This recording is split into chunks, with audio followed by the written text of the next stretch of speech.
નવમ સ્કંધની કથામાં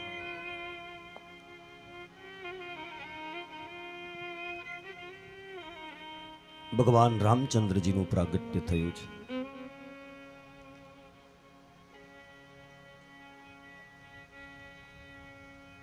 આવો બે અધ્યાયમાં વેદવ્યાસજી મહારાજે રામચરિત્રનું વર્ણન કર્યું છે. અયોધ્યામાં રઘુનાથજીનું પ્રાગટ્ય થયું. એના ચરિત્રને જોતા જોતા એ પુનીત ચરિત્ર છે ભગવાનનું, એ ઉદાત્ત ચરિત્ર છે ભગવાન રામનું. એ ચરિત્ર જોતા જોતા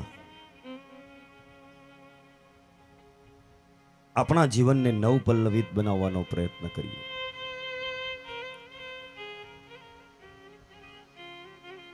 એક ભાઈ કેવો હોવો જોઈએ, એક દીકરો કેવો હોવો જોઈએ, એક પિતા કેવો હોવો જોઈએ, એક માં કેવી હોવી જોઈએ, અરે એક શત્રુ કેવો હોવો જોઈએ, એની ચર્ચા એટલે છે શ્રી રામચરિતમાનસ રામાયણ. અદ્ભુત ગ્રંથ છે આપણા દેશનો રામાયણ. વેદવ્યાસજી મહારાજ બહુ સુંદર લખે છે. ગુરુવર્થે ત્યક્ત રાજ્યો વ્યચરદન વનમ પદ્મપદભ્યામ પ્રિયાયા પાણિસ્પર્શા ક્ષમાભ્યામ વૃજિત પથરુજો યો હરીન્દ્રાનુજાભ્યામ વૈરૂપ્યાચ્છૂર્પણાખ્યા પ્રિય વિરટરુષા રોપિતભ્રો વિજૃંભઃ ત્રસ્તાબ્ધૈર્બદ્ધસેતુઃ ખલદવદવનઃ કૌશલેન્દ્રોવતાનઃ. ગુરુવર્થે ત્યક્ત રાજ્યો.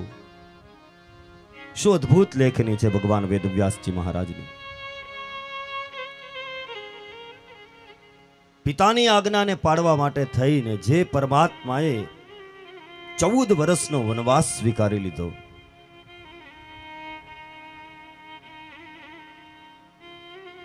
જેમને રાજ્યનો ત્યાગ કર્યો એટલું જ નહીં, રાજ્ય સુખનો ત્યાગ કરી દીધો છે, ઉદાસીન વ્રત લીધું છે. શિસ્તની મૂર્તિમંત પ્રતિમા, સંયમની મૂર્તિમંત પ્રતિમા, સંસ્કારની મૂર્તિમંત પ્રતિમા, પિતા ભક્તિની મૂર્તિમંત પ્રતિમા, એનું નામ છે શ્રી રામ. બાપને કેટલો આદર આપવો એનું વર્ણન ભગવાન રામના ચરિત્રથી મને તમને ખબર પડે. એક માને કેટલો આદર આપવો એ જાણવું હોય તો રામાયણ સાંભળવું જોઈએ. શ્રી રામ, ભરત, લખનજી અને શત્રુઘ્ન ચારેય ભૈયાનું પ્રાગટ્ય થયું છે. ધીમે ધીમે મોટા થાય છે.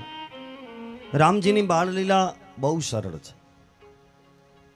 કૃષ્ણની બાળલીલા અને રામચંદ્રજીની બાળલીલામાં થોડો ભેદ છે. કૃષ્ણ તો સિક્કાઓ તોડે, મટુકીઓ ફોડે, બધાને હેરાન કરે, અને હેરાનમાં ને હેરાનમાં એટલા હેરાન કરે કે અંતે એનું હૃદય ભગવાનના ચરણમાં પહોંચી જાય. પણ ભગવાન રામનું એટલી બાળલીલા સરળ છે કે ભગવાને પોતાની માતા કૌશલ્યાજીને પણ ક્યારેય દુભાવ્યા નથી, એને ક્યારેય પજવ્યા નથી. નાના ભાઈઓના હૃદયને પણ ભગવાન રામે ક્યારેય દુભાવ્યા નથી. વશિષ્ઠ મહારાજના આશ્રમમાં જ્યારે ભણવા ગયા ત્યારે ભગવાન રામ રમતમાં હારી જાય અને લખનજી કે ભરતજી કે શત્રુઘ્ન જીતી જાય તો પોતે નાચવા માંડે. રામજી કે હું હાર્યો, હું હાર્યો, હું હાર્યો. અને વશિષ્ઠજી કહે બેટા, જે હારે ને એને ઠેકડા ન મરાય, એને આનંદ ન કરાય, જીતે એને કરવાનો હોય. અને ત્યારે ભગવાન રામ નાનપણમાં, બાળપણમાં એમ બોલે છે કે હું હાર્યો અને હું રાજી થાઉં, કૂદકા મારો. એનું કારણ એ છે અને હું રાજી એટલા માટે થાઉં છું કે હું ભલે હાર્યો પણ મારી હારમાં મારા નાના ભાઈઓની જીત છુપાયેલી છે. એની જીત મને આનંદ આપે એટલે હું નાચું છું, એટલે હું આનંદ કરું છું. આજનો મોટો ભાઈ એ રામ બને અને આજનો નાનો ભાઈ લખન અને ભરત બને તો આજનું જીવન મારું અને તમારું અયોધ્યા બની જાય છે. અયોધ્યા એટલે નયુદ્ધા, જ્યાં યુદ્ધ નથી એનું નામ છે અયોધ્યા. એટલે રામાયણ સાંભળવાની જરૂર છે. તો યજ્ઞો પવિત્ર સંસ્કાર થયા ભગવાનના અને વશિષ્ઠ મહારાજના આશ્રમની અંદર ભગવાન રામ ભણવા માટે થઈને ગયા છે.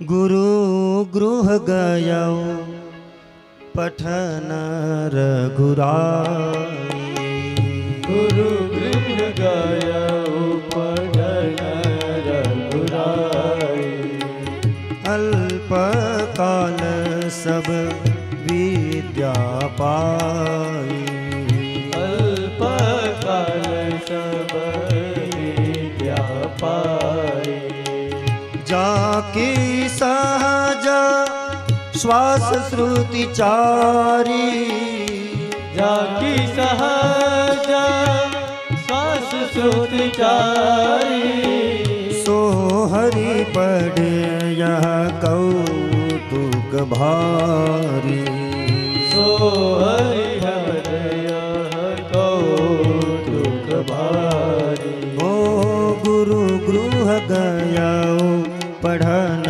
રઘુરાય, ગુરુ ગૃહ ગયા પઠન રઘુરાય. તુલસીદાસજી મહારાજે રામચરિત માનસમાં લખ્યું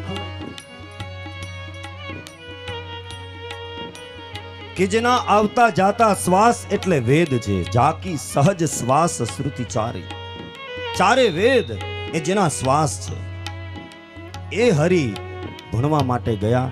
આજ મોટું કૌતુક છે આ. કારણ કે ભગવાન એ સાબિત કરવા માંગે કે હું બ્રહ્મ છું, છતાં પણ જ્યારે માણસના શરીરમાં હું આવું ત્યારે મારે પણ ગુરુની જરૂર પડે છે. ગુરુ વગર આ સંસારની ભવનિધિ કોઈ કરી શકતું જ નથી. એ સાબિત કરવા ગુરુ આશ્રમમાં ભણવા માટે ગયા. અલ્પકાલ શબ વિદ્યા પાઈ, થોડા જ સમયની અંદર ભગવાને તમામ વિદ્યાઓ ગ્રહણ કરી લીધી છે.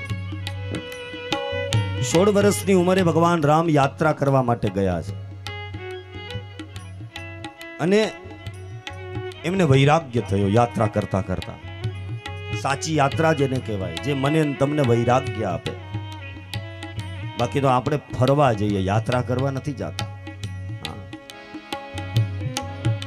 બહુ સગવડ હોય તો અહીંથી હરિદ્વારમાં સીધો રૂમ બુક કરાવીએ હોટેલમાં. યાત્રા તો કઈ રીતે કરવી એ પણ મને તમને ધર્મગ્રંથો બતાવે. યાત્રા કરતા કરતા માણસને વૈરાગ્યની પ્રાપ્તિ થાય. રામજીને વૈરાગ્ય થયો 16 વર્ષની ઉંમરે. અને યોગ વાસિષ્ઠ રામાયણમાં વશિષ્ઠ મહારાજ રામચંદ્રજીને ઉપદેશ આપે છે કે બેટા વૈરાગ્યને અંદર રાખજે. નવું પ્રારબ્ધ નિર્માણ ન થાય એનું ધ્યાન રાખવું. જે બાકીનું પ્રારબ્ધ છે એ તો ભોગવવાનું જ છે. અને બહુ સુંદર ઉપદેશ આપ્યો. શું કહ્યું? બેટા સારું જમવાનું છોડીશ ને તોય તે કંદમૂળ ફળ તો શરીરને ટકાવવા માટે ખાવાના જ છે. સારા વસ્ત્રો છોડી દઈ પહેરવાના તોય તે લંગોટી અને ભગવા વસ્ત્રોનો તો સ્વીકાર કરવો જ પડશે. સારા મહેલમાં રહેવાનું છોડી દઈશ તોય તે ઝૂંપડીનો સ્વીકાર તો કરવાનો જ છે. માટે બેટા ઘર બાધક થતું નથી, વસ્ત્રો બાધક થતા નથી સાધનામાં, ભોજન બાધક થતું નથી સાધનામાં, મનોવૃત્તિ બાધક થાય છે. એક એક વસ્તુની અંદર રહેલી મારી અને તમારી જે આસક્તિ છે એ બાધક છે, એને દૂર કરો. બાકી શાસ્ત્રોમાં કોઈ એવી મનાઈ નથી ઘરમાં કોઈ દિવસ કંઈ રાખવું જ નહીં. અને જો એવી રીતે હોય તો અખિલ ભુવન નાયક પરમાત્મા દ્વારિકાધીશ થયા છે. દુનિયાની સૌથી મોટામાં મોટી સંપત્તિ બહુ ખેંચે છે. સૌથી મોટામાં મોટી સંપત્તિ, સૌથી મોટામાં મોટો શ્રીમંત એ છે આપણો દ્વારિકાનાથ. એટલે ઘર બાધક થતું નથી, ઘરમાં રહેલી મારી અને તમારી જે આસક્તિ છે એ બાધક બને છે. तो राम जी नो वैराग्य दूर थयो। एनो अर्थ न भोगना है न भागना है, बस जागना है। जागवानुं छे, भोगवानुं पण नथी अने भागवानुं पण नथी। आने बताओ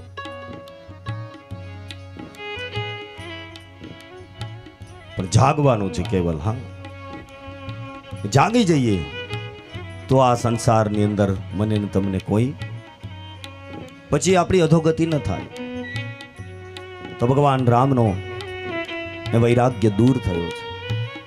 वशिष्ठ महाराजना आश्रममां भणी अने भगवान फरी पाछा अयोध्यानी अंदर पधारे छे।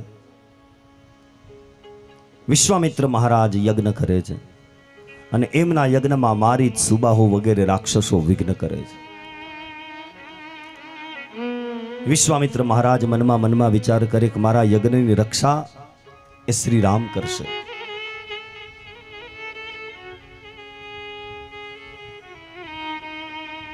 रामायणનું विश्वामित्र महाराज एक એવું પાત્ર છે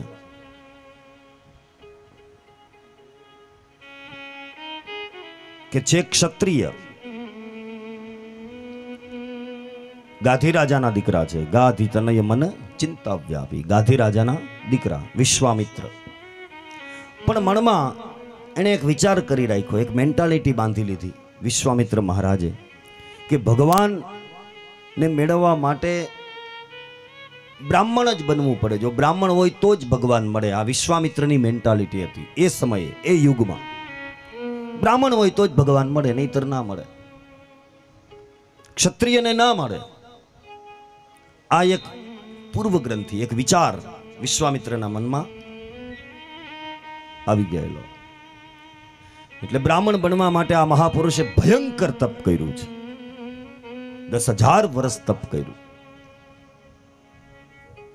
અને એટલા તપના પ્રભાવથી ઉદ્યત થયા વિશ્વામિત્ર કે બ્રાહ્મણોની પંક્તિમાં પ્રથમ પદ પ્રાપ્ત કરીને બ્રહ્મર્ષિ બનીને આ વિશ્વમાં પૂજાયા છે। ક્ષત્રિય પણ કહેવાય બ્રાહ્મણ। ભગવાને ઉલટું કર્યું, વિશ્વામિત્ર જેવા ક્ષત્રિયમાંથી બ્રાહ્મણ બન્યા એટલે ભગવાને ક્ષત્રિયના ઘરે અવતાર ધારણ કર્યો, દશરથજીના ઘરે, અને વિશ્વામિત્રની તમામ ભ્રાંતિને તોડી નાખી કે હું કોઈ વર્ણ વિષયનો ની અંદર કઈ કેન્દ્રિત થાઉં એવું તત્વ નથી। બ્રાહ્મણને જ મળું, ક્ષત્રિયને ના મળું, વૈશ્યને મળું, શુદ્રને ના મળું, આવું છે જ નહીં। એ તમામ ભ્રાંતિઓને તોડી નાખી વિશ્વામિત્રની। અને વિશ્વામિત્ર એ કોઈ સામાન્ય વ્યક્તિ નથી। હા, દ્વિતીય એવ બ્રહ્મા, બીજા બ્રહ્માજી છે વિશ્વામિત્ર, કોઈ સામાન્ય નથી। રામના પૂર્વજ ત્રિશંકુ એમના માટે નૂતન સ્વર્ગ, નવા સ્વર્ગની વ્યવસ્થા કરવામાં આ વિશ્વમાં કોઈ એક વ્યક્તિ થયો હોય તો એ કેવલ ને કેવલ વિશ્વામિત્ર મહારાજ છે। અને એ નવું સ્વર્ગ ઊભું કરવું એટલે કઈ ખાલી એક નાનકડો બંગલો નહોતો બનાવવાનો। એક સ્વર્ગ ઊભું કરે એટલે બધું ઊભું કરવાનું। એને પૃથ્વી બનાવવી પડે, એને એના પ્રાણીઓ બનાવવા પડે। એ સ્વર્ગના જે બુહુ ભુવઃ સ્વઃ મહ જનઃ તપઃ, 7 સ્વર્ગ, એ બધા સ્વર્ગ બનાવવાના, પાતાળો બનાવવાના, આખું બ્રહ્માંડ જ બનાવવાનું, ત્યારે એક સ્વર્ગની વ્યવસ્થા થાય। આપણે એક મકાન બનાવતો હોય તો એમને ખાલી મકાન બનાવીને પછી કઈ દરવાજાને ફિટ ના કરીએ ને કઈ કરીએ જ નહીં તો હાલે? બધું કરવાનું જોઈએ। માણસો એમ કે ખાલી ખોખું ઊભું તો 15 દીમાં થઈ જાય, પણ પછી જ વાર લાગે। હા, મકાનનું ખોખું ઘભટ દઈને ઊભું થઈ જાય, પણ પછી પ્લાસ્ટર કરે ને જરિયું મારે ને ઇલેક્ટ્રિસિટી નાખે, પાણીની લાઈનો નાખે, ગરમ પાણીની ને, હા, એ બધી જે લાઈનો કરતા એમાં એ બહુ વાર લાગે। એ બધું કરવું જ પડે ત્યારે જ મકાન કહેવાય। હા, નકર તો ઝૂંપડું કહેવાય। તો વિશ્વામિત્ર મહારાજ એક સ્વર્ગ નથી બનાવ્યું, આખું બ્રહ્માંડ બનાવ્યું છે। દ્વિતીય એવ બ્રહ્મા। બ્રહ્માજીએ ગાય બનાવી તો વિશ્વામિત્રએ સામે ભેંસ બનાવી। આ ભેંસ જે અત્યારે દેખાય વિશ્વામિત્રની સૃષ્ટિ છે। બ્રહ્માજી એલચી બનાવી તો વિશ્વામિત્રએ લવિંગ બનાવ્યું છે, વિશ્વામિત્રની સૃષ્ટિ છે। અદ્ભુત સૃષ્ટિ છે વિશ્વામિત્રજીની, અત્યારે પણ દેખાય છે આપણને। તો એ વિશ્વામિત્ર એ વિશ્વામિત્ર મહારાજના મનમાં એમ છે કે બ્રાહ્મણ જ બનવું પડે ભગવાન મેળવવા હોય તો, અને બ્રાહ્મણ તો બન્યા, ક્ષત્રિયના ઘરે અવતાર ભગવાને ધારણ કર્યો અને વિશ્વામિત્રની તમામ ભ્રાંતિ તોડી નાખી. ક્ષત્રિય છે અને પોતાના જ યજ્ઞમાં મારી જ સુબાહુ રાક્ષસો વિઘ્ન કરે છે અને વિચાર કરે કે આ રાક્ષસોનો વધ રામ કરી શકશે. તો એનો અર્થ એ નથી કે વિશ્વામિત્રની પાસે શસ્ત્રો નથી. એ પોતે ક્ષત્રિય છે અને એ જ શસ્ત્રો જે એની પાસે છે એ જ શસ્ત્રો રામ અને લખનજીને આપે ને એના દ્વારા જ રામ અને લખન મારી જ સુબાહુ રાક્ષસોનો વધ કરે છે. શસ્ત્રો તો છે પણ વિચાર કરે કે નહીં નહીં, જેના માટે થઈને મેં આટલું તપ કર્યું એ મારા પ્રભુ અયોધ્યાની અંદર પ્રગટ થયા હોય તો આ નિમિત્તે હું જાઉં અને મારા પ્રભુને અહીંયા હાજર કરું. મારા આશ્રમમાં એ મારા ભગવાન ફરતા હોય તો જ મારો આ યજ્ઞ પરિપૂર્ણ ગણાય. આ ભાવથી વિશ્વામિત્ર આવે છે અયોધ્યા. અયોધ્યાની અંદર પધારે. આજે એક વિરક્ત સંત ગૃહસ્થીના ઘરે આવે છે, એક લગ્ન જીવનનો સ્વીકાર કરનાર માણસના ઘરે આવે છે.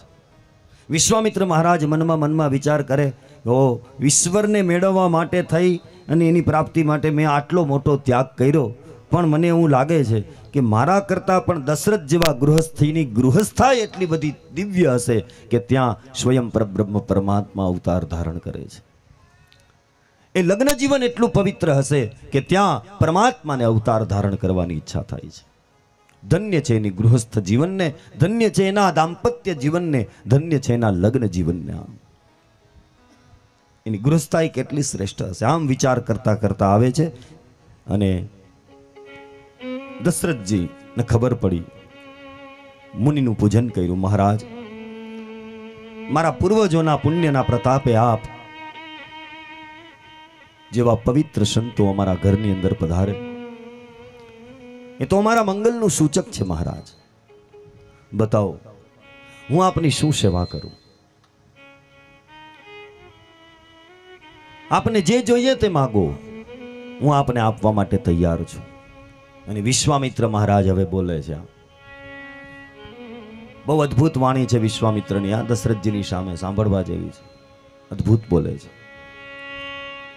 અસુર સમૂહ સતાવહિ મોહી, असुर समूह सतावहि मोहि, મેં યાચન આયે રૂપ તોહી, मैं याचन आये रूप तोहि, અનુજ સહિત દેહુ રઘુનાથા, तुझ सहित देहु रघुनाथा, નિશ્ચર વધ में होई सनाथा, निश्चर बध में होई सनाथा, हो असुर समूह सतावहि मोहि, असुर समूह सतावहि मोहि, हो मैं याचन आये रूप तोहि, मैं याचन आये रूप तोहि. રાજન, મારી જ સુબાહુ વગેરે રાક્ષસો મારા યજ્ઞમાં વિઘ્ન કરે છે. મારો યજ્ઞ અનિષ્ઠાને પરિપૂર્ણ થતું નથી, એટલે હું તારી પાસે માગવા માટે થઈને આવ્યો છું. આમ બોલ્યા વિશ્વામિત્ર. દશરથજી એકદમ માથું નીચું કરી ગયા. શું કામ? વિશ્વામિત્ર જેવા મહાત્મા એ કોઈ રાજાની પાસે હાથ લાંબો કરે એ વિશ્વામિત્ર મહારાજને શોભે નહીં, એ ક્યારેય માગે નહીં. અને દશરથ જેવા ચક્રવર્તી સમ્રાટ એ વિશ્વામિત્ર જેવા મહાત્મા પોતાની સાધના છોડી અને રાજાની પાસે માગવા માટે થઈને આવતા હોય તો રઘુકુળની અંદર ઉત્પન્ન થયેલા એ રાજા દશરથ જે ચક્રવર્તી સમ્રાટ છે એના હોતા વિશ્વામિત્રનો યજ્ઞ અનુષ્ઠાન પરિપૂર્ણ ન થાય તો વિશ્વામિત્ર જાણે એમ કહેવા માગે કે રાજા, અરે તારું રાજ્ય છે, આખા આ બ્રહ્માંડના ગોળા ઉપર ચક્રવર્તી તું સમ્રાટ છે, અને તારા રાજ્ય હોતા તું રાજા હોવા છતાં મારે મારી સાધના, મારી ભક્તિ, મારી એ તપસ્યા, અનુષ્ઠાન એ બધું મૂકી અને તારી પાસે માગવા આવવું પડતું હોય તો તારા રાજ્યનું કામ શું છે? આ સાંભળ્યું છે. હા, રામાયણ તો ગુઢાર્થ ભણેલી વાણી છે. એટલે આ બે રીતે બોલે છે. મેં યાચન આ એવું નૃપ તોહી એમ બોલ્યા અને દશરથજી નીચું જોઈ ગયા. તો આવા મહાત્માને મારી પાસે માગવા આવવું પડ્યું. હાથ એકદમ જોડાઈ ગયા.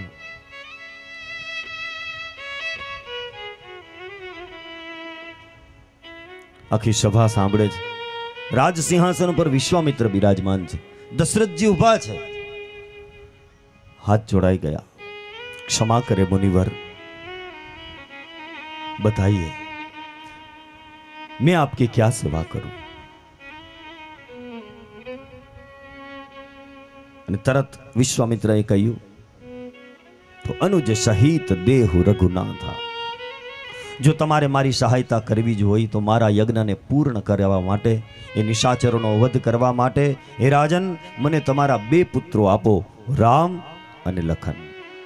અનુજ સહિત દેહુ રઘુનાથા, મને તમારા બે પુત્ર આપો. અને આટલું સાંભળ્યું દશરથજી ગભરાઈ ગયા. શરીર ધ્રુજવા લાગ્યું.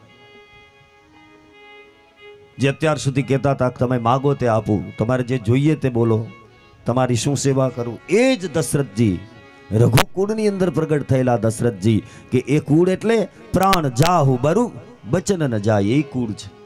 એ કુળના દશરથજી બોલે છે. હા મુનિવર, આપને ખ્યાલ છે આપ શું માગો છો? તમને ખબર છે? મારો પુત્ર રામ હું તમારી સાથે મોકલો. મહારાજ, એ આપને હું કેમ સોંપી શકું? આપની માગણી ઉચિત નથી મહારાજ. હે મુનિવર, વૃદ્ધાવસ્થાની અંદર મને પુત્રો પ્રાપ્ત થયા, અને એમાંય ચારેય પુત્રોમાં રામ તો મને અતિ પ્રિય છે. રામ જો મારાથી દૂર થાય તો મારા પ્રાણ મારા શરીરમાં ટકી નહીં શકે. મહારાજ, તમારી માગણી એ ઉચિત નથી. હું તમને મારો રામ કેમ આપી દઉં? તમારી માગણી એ બરાબર નથી મહારાજ, મને ક્ષમા કરો, પણ રામ તો હું નહીં આપું. વિશ્વામિત્ર મહારાજને આમ કીધું, રામ હું નહીં આપું. શું કામ? નહીં રે આપું મારો રામ, નહીં રે આપું મારો રામ, ઓ મુનિવર,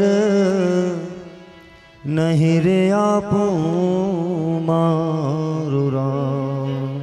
નહીં રે આપું રે મારો રામ, ઓ મુનિવર, નહીં રે આપું રે મારો રામ. રામ છે આત્મારામ, હે રામ છે આત્મ રામ, મારો આત્માનો રામ એ કોઈ હોય તો એ મારો પુત્ર રામ છે. રામ છે આત્મારામ, ઓ મુનિવર,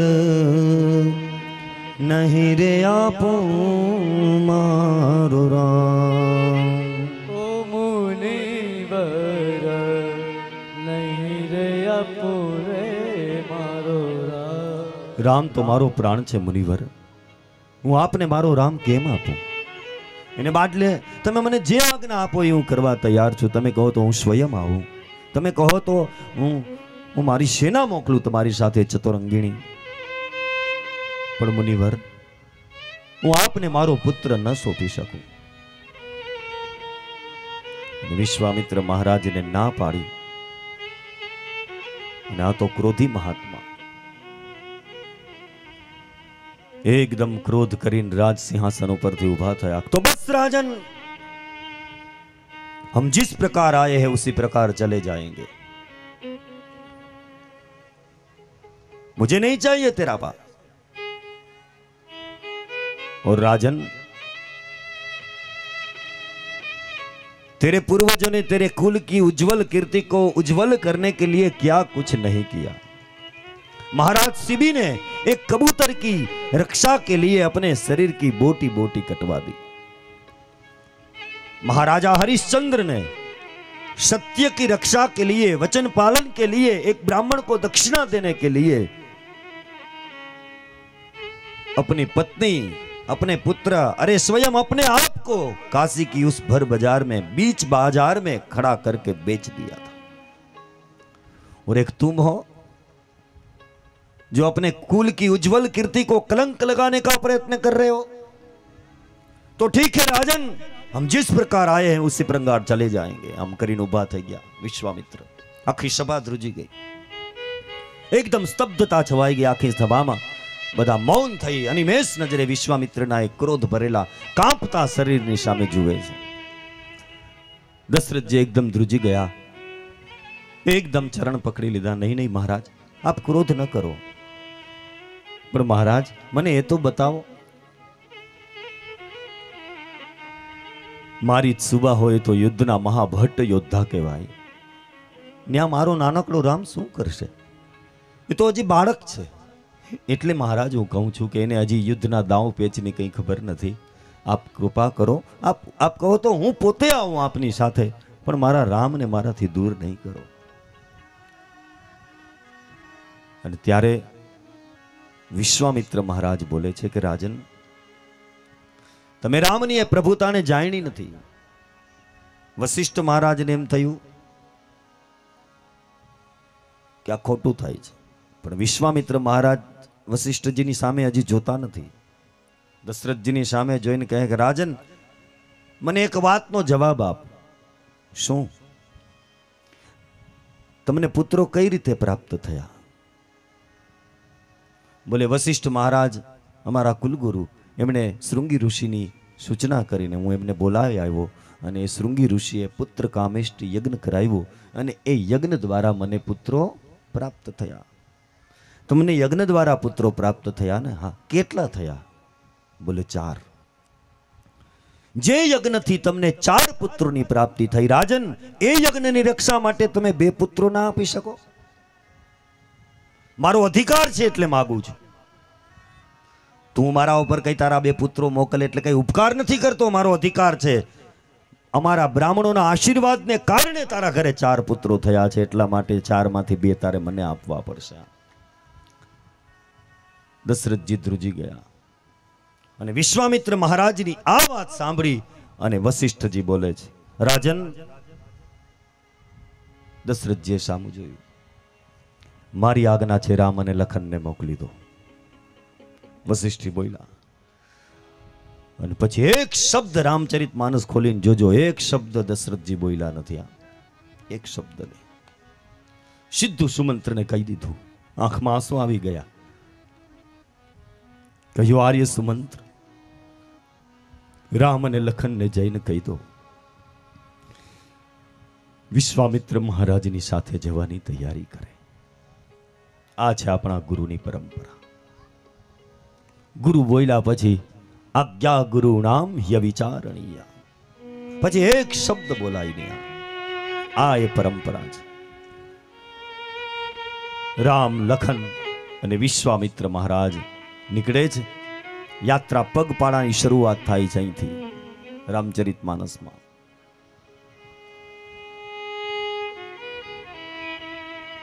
અને રસ્તાની અંદર ભગવાને તાડકાનો ઉદ્ધાર કર્યો છે। રામચરિત માનસ એટલે રામચરિત્રમાં અને કૃષ્ણ ચરિત્રમાં આ સામ્યતા છે, અહીંયા સરખાઈ છે।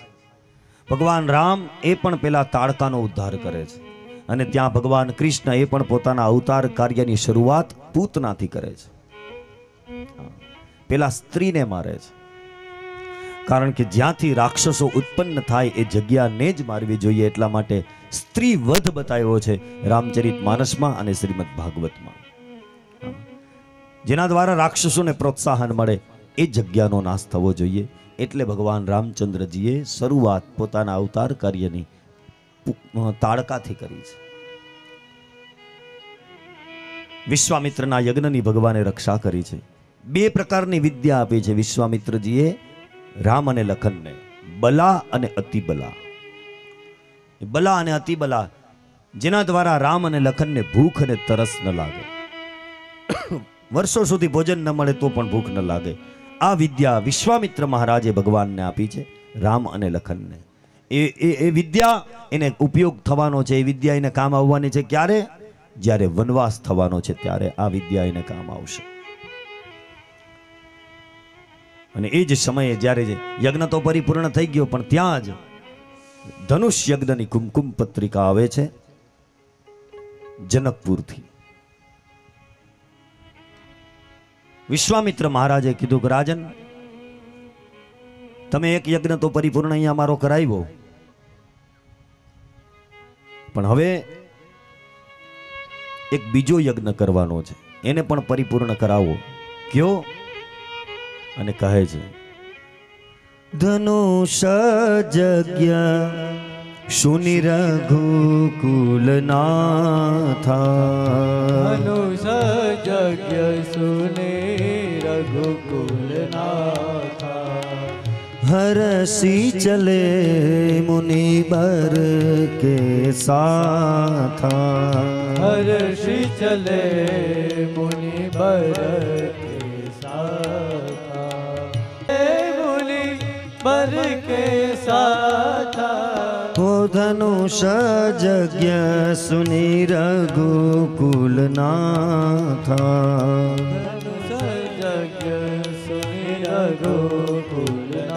ધનુષ યજ્ઞની વાત સાંભળી વિશ્વામિત્ર મહારાજ રામ અને લખનજી જનકપુર જવા માટે પ્રસ્થાન કરે છે, અને રસ્તામાં ગૌતમ ઋષિનો આશ્રમ આવે છે. અહીંથી ભગવાન રામને એક નવું બિરુદ પ્રાપ્ત થાય, એક નવું નામ પ્રાપ્ત થાય આ આશ્રમથી. અત્યાર સુધી ભગવાન રામ એ રઘુકુળમાં ઉત્પન્ન થયેલા એટલે રાઘવ પણ કહેવાય. જ્યારે ભગવાન રામનું પ્રાગટ્ય થયું એટલે આખા બ્રહ્માંડના રાજા જ કહેવાય, એટલે રાજારામ પણ છે. પણ એક નવું બિરુદ અહીંયાથી ચાલુ થાય છે. એ આશ્રમની અંદર એક શિલા પડેલી છે, અને એને જોઈને ભગવાન રામ સામેથી વિશ્વામિત્ર મહારાજને પૂછે છે કે આ કોણ છે? વિશ્વામિત્ર મહારાજે કહ્યું, કથા સંભળાવી, ગૌતમ ઋષિના પત્ની હલ્યાજી છે, એ છેતરાયા છે, અને વર્ષો થયા એ આપના ચરણ રજની પ્રતીક્ષા કરે છે. આપ એમને તમારી ચરણ રજ આપો. સંતો એમ બતાવે કે ભગવાન રામ એવો મનમાં વિચાર કરે છે. અલગ અલગ મતમતાંતર, ભગવાનના એક એક ક્રિયા પાછળ કેટલા કેટલા મતમતાંતર હોય. એમાંથી એક મતમતાંતર એવું પણ છે કે ભગવાન રામ મનમાં એવો વિચાર કરે કે હું ક્ષત્રિય છું અને સામે ઋષિ પત્નીના રૂપમાં એક પથ્થરના રૂપમાં છે, તો એને મારાથી થોડો મારો પગ અડાડાય, શું કરું? મારી ચરણ રજ હું કેમ આપું? આમ વિચાર કરે ને ભગવાન રામ જ્યાં પોતાનો ચરણ ઊંચો કરે ત્યાં પવનની લહેર આવે છે, અને ભગવાન રામના ચરણમાં જે રજ ચોટેલી છે એ રજ ઉખડી અને શિલા ઉપર પડીને એમાંથી અહલ્યાજી ઉત્પન્ન થયા, પ્રગટ થયા. આવું પણ એક સંતનું ચિંતન છે. ભગવાને રામે અહલ્યાજીને પોતાના ચરણનો સ્પર્શ નથી કર્યો, એમનો ચરણ આમ ઊંચો કર્યો, ને એના ચરણમાંથી જે હવાથી જે રજ ઉડી એ રજ પથ્થર ઉપર પડી, અને એ રજમાંથી અહલ્યાજીનો ઉદ્ધાર થયો છે. અહલ્યાજી પ્રગટ થયા છે. પર સત પદ પાવન શોક ન સાવન, પ્રગટ ભઈ તપ પુંજ સહી. પર સત પદ પાવન શોક ન સાવન, પ્રગટ ભઈ તપ પુંજ સહી. देखत रघुनायक जन सुखदायक, सनमुख होई कर जोरी रही. देखत रघुनायक जन सुखदायक, सनमुख होई कर जोरी रही. બે હાથ જોડે છે અને અહીંયા અત્યારે અહલ્યાજી બોલે છે કે મારા પતિએ મને શાપ નથી આપ્યો, એ તો વરદાન આપ્યું છે, કારણ કે એને જો શાપ ના આપ્યો હોત તો મને આપના દર્શન ન થાત. બે હાથ જોડીને અહલ્યાજી ભગવાનની સુંદર સ્તુતિ કરે છે. અતિ પ્રેમ અધીરા પુલક શરીરા મુખ નહીં આવઈ બચન કહી. અતિ પ્રેમ અધીરા પુલક શરીરા મુખ નહીં આવઈ બચન કહી. અતિશય બળ ભાગી ચરણ નિલાગી જુગલ નયન જલધાર બહી. અતિશય બળ ભાગી ચરણ લાગી જલધાર. બંને આંખોમાંથી આંસુડાની ધાર થઈ. સામે આદિ નારાયણ અને શેષ નારાયણ ઉભા છે. ભગવાન રામ અને લખનજી એને જોઈને આંખમાંથી આંસુડાઓની ધાર, જુગલ નયન, બંને આંખમાંથી અશ્રુધાર વહે છે. અહલ્યાજીને વારંવાર દંડવત પ્રણામ કર્યા અને અંતે એ પોતાના પતિ રૂપને પ્રાપ્ત કરે છે અહલ્યાજી. અને અહીંથી વિશ્વામિત્ર મહારાજે ભગવાન રામને એક નવી ઉપાધિ આપી, એક નવું નામ આપ્યું અને એ નામ છે રામ તુમ પતિત પાવન હો. પતિત પાવનની ભૂમિકા ભગવાનની અહીંથી શરૂ થાય છે. ગૌતમ ઋષિના આશ્રમમાં અહલ્યાજીનો ભગવાન જ્યારે ઉદ્ધાર કરે ત્યારથી ભગવાનને પતિત પાવનની પદવી પ્રાપ્ત થઈ છે. એટલે રઘુપતિ રાઘવ રાજા રામ પતિત પાવન, ત્યાં સુધીની યાત્રા થઈ. હવે સીતારામ બાકી છે. અને સીતારામ થવા માટે થઈને જાય છે જનકપુર. રામાયણમાં 3 નગરીનો ઉલ્લેખ છે. એક છે અયોધ્યા, બીજી છે લંકા અને ત્રીજી છે મિથિલા. અયોધ્યા આખી સજ્જનોની નગરી છે, પણ દુર્જનોથી ખાલી નથી. એમાં પણ દુર્જન છે. એમાં પણ મંથરા જેવા દુર્જનો રહે છે. લંકા એ આખી દુર્જનની નગરી, એમાં કોઈ સજ્જન નહીં. એમ આખી બધા રાક્ષસ, પણ એ સજ્જનથી ખાલી નથી. ત્યાં પણ છે મંદોદરી, વિભીષણ, ત્રિજટા, એ પણ ત્યાં લંકામાં રહે છે. તમે જુઓ. પણ આ 3 નગરીમાંથી આ ત્રીજી છે ને, જે મિથિલા, એ આખું ગામ સજ્જનોનું નહીં, આખું ગામ સંતોનું છે. બધા યોગી જ સમજી શકે, બાકી કોઈ સમજી શકે નહીં. આવા મહાન છે જનકજી. એનું નામ ભગવાનને ગીતાકારને લેવું પડ્યું, કૃષ્ણને લેવું પડ્યું. એક એવા મહાત્મા છે જનક રાજા કે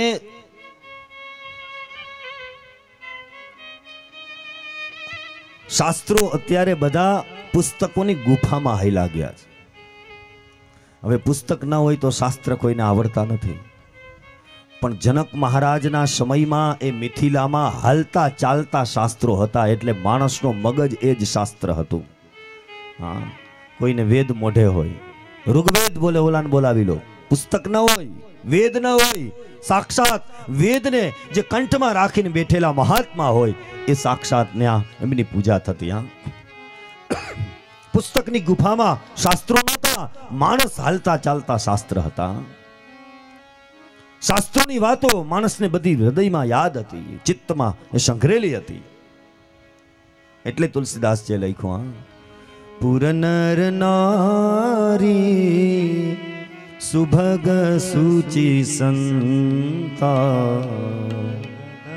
નર નારી સુભગ સુચિ સંતા. પુર નર નારી સુભગ સુચિ સંતા. પુર નર નારી સુભગ સુચિ સંતા. ધર્મ शील ज्ञानी गुणवंता धर्मशील ज्ञानी गुणवंता तो पुर नर नारी सुभग सूचि संता पुर नर नारी सुभग सूचि संता पुर नर नारी सुभग सूचि संता धर्मशील ज्ञानी गुणवंता दरेक व्यक्ति हालતું ચાલતું શાસ્ત્ર છે જનકપુરમાં એ જનકપુરની અંદર ભગવાન રામ પ્રવેશ કરે છે અયોધ્યા ત્રણેય નગરી ઉપર ભગવાન વિજય પ્રાપ્ત કરે જુઓ અયોધ્યામાં વિજય પ્રાપ્ત કર્યો ભગવાને કેના દ્વારા શીલથી સંસ્કારથી ભગવાન અયોધ્યા ઉપર વિજય પ્રાપ્ત કરે છે રાજા બનીને નહીં પણ ભગવાન રામ અયોધ્યાની એ બજારમાંથી આમ જ્યાં નીકળે ત્યાં તો લોકો પોતાના બાળકો ભગવાનના ચરણમાં દંડવત પ્રણામ કરવા માટે આમ ઉછાળવા માંડ્યા શીલ એના સંસ્કારો એવા છે વચ્ચે કોઈ ઉતરે નહીં તો અયોધ્યાને ભગવાન રામે જીતી છે પોતાના સંસ્કારોથી શીલથી લંકાને જીતે છે ભગવાન બળથી ક્ષત્રિયપણાથી જીતે છે અને મિથિલાને ભગવાન જીતે છે પોતાના રૂપથી શું કામ મિથિલા છે ને મુક્ત દશાનું રૂપ છે જ્યાં નામ અને રૂપની હારે કોઈ લેવા દેવા જ નથી જનક મહારાજ એ સહજ વૈરાગ્ય યુક્ત જીવન જીવનારા મહાત્મા છે જે સ્ત્રી પુરુષના શરીરનો ભેદ જ નથી જેને એમાં એક જનક મહારાજને નહીં આખા ગામમાં નામ રૂપને મિથ્યા માનવામાં આવે નામની કોઈ લેવા દેવા જ નહીં ગમે એવડું ન હોય રાષ્ટ્રપતિ કેમ ન હોય કઈ લેવા દેવા નહીં તું પણ મારા જેવો જ છે આ તો ભગવાને તને મોકો આપ્યો એટલે ન્યા બેહાડ્યો બાકી બધા હરખા જ છે ઈ ભાવ છે ત્યાં જનક મહારાજ અને એવા યોગી જનક મહારાજ કે પોતાના ભોગમાં યોગને છુપાવ્યો છે જનક મહારાજ એટલે યોગી કહેવાય નામ જ છે એનું વિદેહ દેહમાં હોવા છતાં પણ દેહના ધર્મો શરીરના ધર્મો જેને અડી નથી શકતા એનું નામ છે જનક એને કહેવાય છે જનક મહારાજ શરીરના ધર્મો એને લાગે નહીં અને એના કરતા પણ વધારે મહત્વની વાત ભોગમાં યોગને છુપાવ્યો તમે જુઓ તો બહારથી આપણને એમ લાગે બહુ મોટા ભોગી છે રાજ્ય છે પરિવાર છે બંગલા છે મહેલો છે સૈન્ય છે બધું છે આભૂષણો છે વસ્ત્રો છે મુકુટ છે બધું બહારથી જોઈએ તો બધું ભોગી લાગે કે ઓહો આનાથી મોટો કોઈ ભોગી નથી પણ અંદરથી યોગી છે અંદરથી યોગી છે જનક મહારાજ એ આવા યોગી છે કે ભોગમાં યોગને છુપાવ્યો મારું અને તમારું ઉલટું છે આપણે યોગમાં ભોગને છુપાવ્યા અંદરથી બધા એવા ભયંકર ભોગી હોઈએ ભયંકર ભોગી પણ બહારથી આપણને કોક જોઈએ એટલે એમ થાય કે ઓહો આના જેવો કોઈ ભગત દુનિયામાં નહીં હોય બધાને એવો દેખાવ કરીએ આપણે બીજા ઉપર પ્રભાવ પાડવાની મહેનત કરીએ અને આ બને એટલો આપણો સ્વભાવ એ છુપાવવાનો પ્રયત્ન કરીએ હું ને તમે અને જનક મહારાજ જેવા સંતો જનક મહારાજ જેવા યોગીઓ એ બને એટલો પોતાનો પ્રભાવ એને છુપાવી રાખે સ્વભાવ જાહેર કરે કે હું આવો છું સંતમાં અને સંસારીમાં આ જ ફરક છે આપણે પ્રભાવ પાડવાની મહેનત કરીએ બને એટલો પ્રભાવ મારો કોક ઉપર પડવો જોઈએ હું નીકળું ત્યાં તો બધા આમ ઊભા થઈ જવા જોઈએ બધા મારું સ્વાગત કરવા જોઈએ મને કોઈ બધા ત્યાગી માનવા જોઈએ મને બહુ મોટો સંત માનવા જોઈએ મને બસ ધર્મના કાર્યમાં આગળ માનવા જોઈએ આવા વિચાર કરીને આપણે જીવતા હોઈએ પણ જનક મહારાજ એને ભોગમાં યોગને છુપાવ્યો છે તમે રામચરિત માનસ ખોલીને જોજો કારણ કે કથા તો રામચરિત માનસ રામાયણની નવાહન પારાયણ થાય 9 દિવસનું પારાયણ હોય એ મારે તમને અડધી કલાકમાં કહી દેવાની છે એટલે એના અમુક મુદ્દા જ કહેવાના છે વાલા બાકી તો આખી કથા પૂરી 8 દીમાં ભાગવત પૂરું ન થાય તો રામચરિત માનસ મારે કેમ કરી દેવું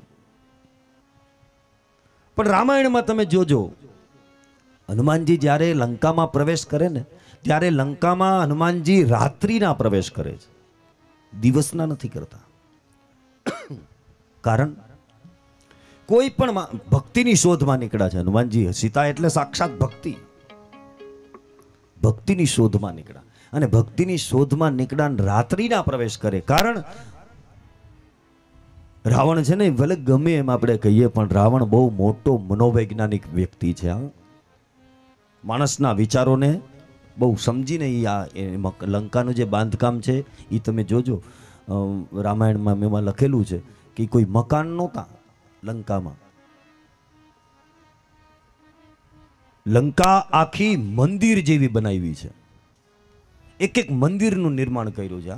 એક એક મંદિરમાં એક એક રહે માણસ, એમ મંદિરો બનાવ્યા. મંદિર મંદિર પ્રતિ કરી શોધા એમ લખેલું છે રામચરિતમાનસમાં. કારણ એને યોગમાં ભોગને છુપાવ્યો એવું દેખાય આપણને. ભોગમાં યોગ બનાવ્યો છે રાવણે. બહારથી જોઈએ તો મંદિર, અંદર જઈને જોઈએ ત્યાં તો નર્તકીઓના નાચ ચાલતા હોય, મદિરા પીવાતી હોય, ભયંકર મદમસ્ત વાતાવરણ હોય. હનુમાનજી એકદમ દોડીને બહાર નીકળી જાય, સીતાજીને ગોતે. શું કામ? મંદિરમાં તો ભક્તિ હોય ને. ભક્તિ ક્યાં હોય? મંદિરમાં. તો રાત્રિના સમયે લંકામાં પ્રવેશ કરે હનુમાનજી. એક એક મંદિરમાં જઈને જુએ છે તો ત્યાં તો મદમસ્ત વાતાવરણ. એકદમ દોડીને હનુમાનજી બહાર નીકળી જાય, આંખો બંધ કરી દે. અને હનુમાનજી મનમાં રાવણને ધન્યવાદ આપે છે કે ત્યાં લંકા બનાવી એ કોઈ પથ્થર અને ધાતુથી બરાબર બનો. તારી મનોવૈજ્ઞાનિકતા બહુ અદ્ભુત છે. કારણ કે બીજા કોઈ ધાતુનો ઉપયોગ નથી કર્યો. સોનાની બનાવી તે લંકા. અને સોનાની આ લંકા એ ભલભલા યોગીઓ તોડી નથી શક્યા. હા, તને ખરેખર ધન્યવાદ છે રાવણ કે ત્યાં સોનાની લંકા બનાવી. અને સોનાની લંકા એ કોઈ તોડી જ હૈગા નથી. હા, હિમાલયમાં ખાતમુહૂર્ત થવા માંડ્યા છે, ન્યાય બંગલા બનાવવા માંડ્યા છે. હા, નહીતર જ્યાં સાધના અને સંયમની પાડવાનું હોય ન્યાય હવે બંગલા બને છે. હા.